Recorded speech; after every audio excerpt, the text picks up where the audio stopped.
Hi hello नमस्कार. मी या छोट्याशा मिनी ब्लॉगमध्ये तुमचं मनापासून स्वागत करते. तर सकाळची धावपळ सुरू झाली आहे बघा, आणि मुलांच्या डब्याची घाई, त्याच्यामध्ये स्वयंपाक पण बनवायचा आहे. तर एकाच वेळी सगळी घाई झालेली आहे.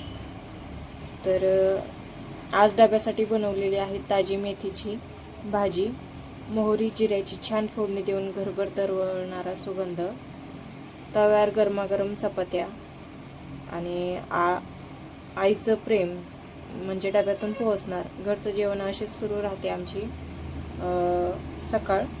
तर तुम्हाला कसा वाटला हा ब्लॉग नक्की कमेंट करून सांगा. तर इथं मी डबा भरते. भेटूया पुन्हा छानशा व्हिडिओमध्ये. तोपर्यंत बाय बाय.